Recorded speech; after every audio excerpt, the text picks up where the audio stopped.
Thanks for choosing King 5. I'm Christine Pei. We are following three breaking news stories this afternoon. The man accused of shooting and killing a pregnant business owner in Seattle's Belltown neighborhood appears in court. A live report from the courthouse is less than 30 seconds away. And we are live near the scene of a crash on an I-5 on-ramp in Lakewood. The crash's connection to a police chase. Plus, the Supreme Court issues a major ruling on affirmative action, how that decision will impact college admissions. King 5 News at noon starts right now.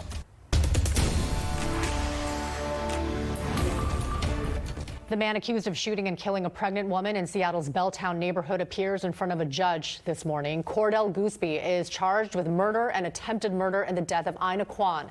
King 5's Cornelius Hawker was in court just now with the newest developments in the case that has hurt so many people. Cornelius. It truly has hurt so many people. You know, I've been outside of the restaurant where Ina Kwan owned with her husband, and people have been stopping and staring at all the signs that are on the door. Of course, it's closed until further notice, and people have signs. I think I see a UPS delivery driver left something. So many people say they're going to be missing her beautiful smile. It's just such a tragic situation. Now, like you said, I was in court today, and Cordell Gooseby, he pleaded not guilty to murder and attempted murder today. He's the man prosecutors say shot into the Kwan's car unprovoked, shattering so many lives. Now, after his short court appearance, a group of community members spoke to us about how this personal tragedy has been impacting so many of them. As a fellow American, Korean American myself, and business owner as myself, and I just imagine what we'll go through with her family right now, all the pain, all the suffer. Now, an online fundraiser for Ina Kwan's family is at $286,000, and that's more than half of the $500,000 goal. Cordell Gooseby's next court appearance is set for the end of August. Live in Belltown, Cornelius Hawker, King 5 News. We are closely watching two more court cases tomorrow. The man accused of shooting a teenager in Seattle's Chop Zone 3 years ago will be sentenced tomorrow. Marcel Long previously pleaded guilty to second-degree murder for the death of Lorenzo Anderson. Anderson was 19 at the time of his death.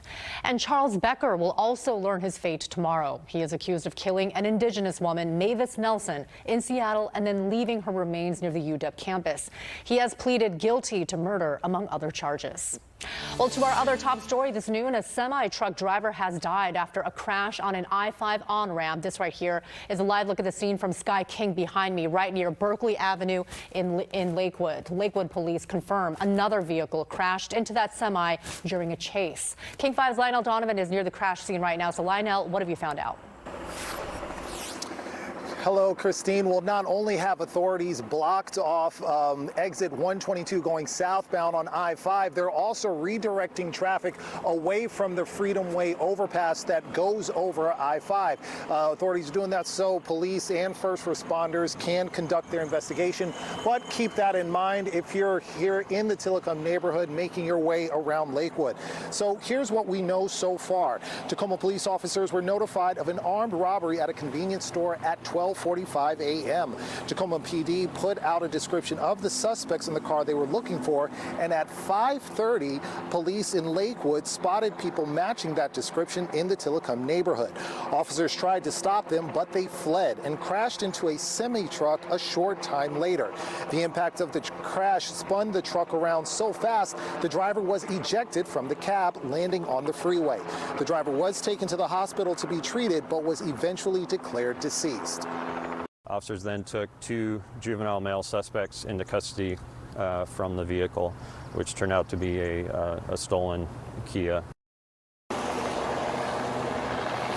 Now, those juvenile suspects have also been taken to the hospital for non-life-threatening injuries. But as you can imagine, this is still a developing situation, and we will be speaking with Tacoma Police later on today to get more information. And as soon as that information is available, we'll make sure to bring it to you. But for now, we're live in Lakewood. Lionel Donovan, King 5 News.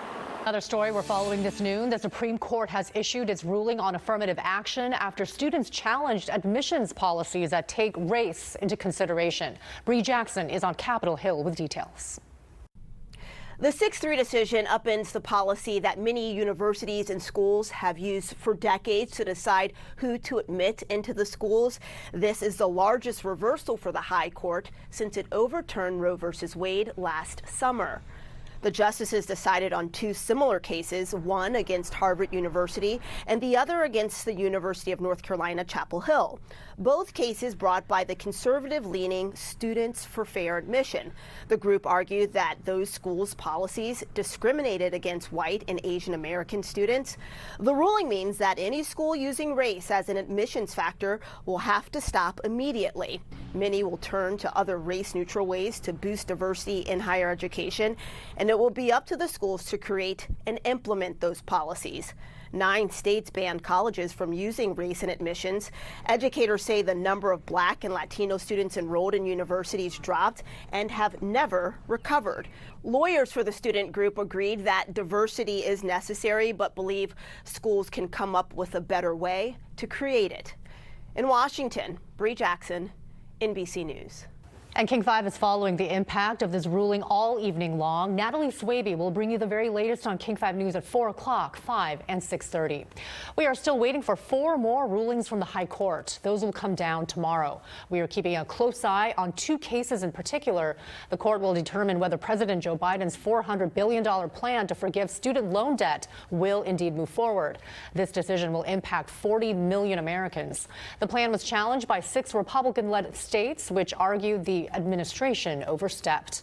The second case will impact LGBTQ rights and free speech. A Colorado wedding website designer is asking the court to strike down a law that requires her to serve gay customers.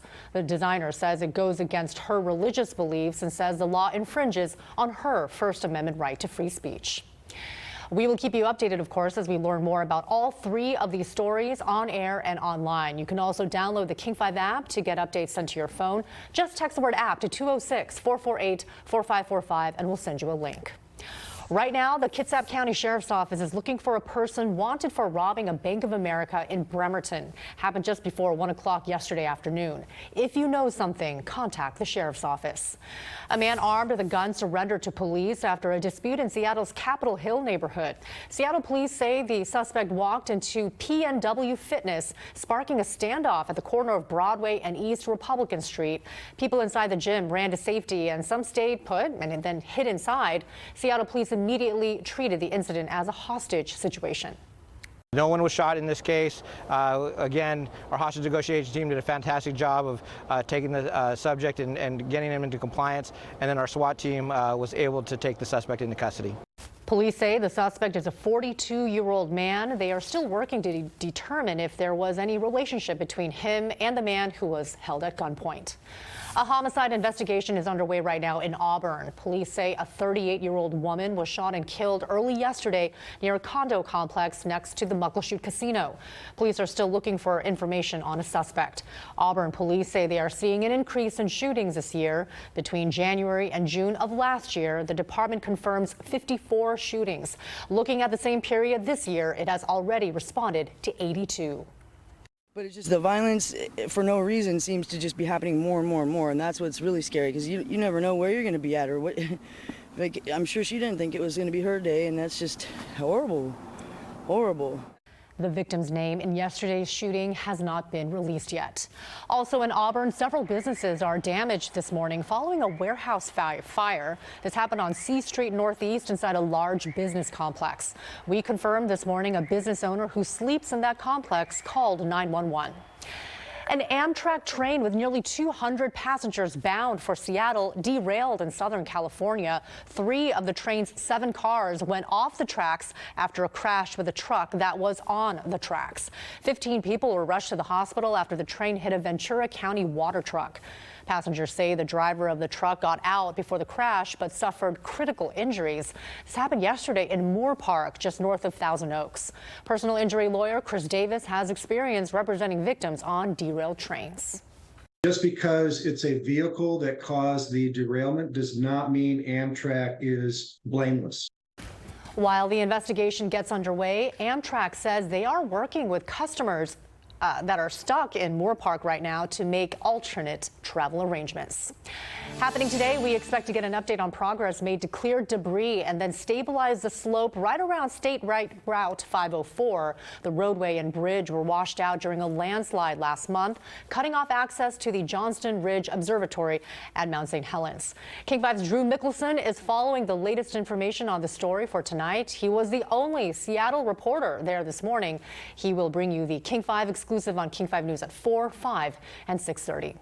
Let's get to your first alert weather forecast now with a live look over Bellingham. Look how beautiful that water and sky look at this moment. Meteorologist Adam Claiborne has the latest on the warm and drier conditions ahead. Adam? Yeah, beautiful to see the blue in the sky and in the water. Just a few clouds there in Bellingham. Even fewer, though, here across parts of Central Sound, getting more into Seattle and everywhere.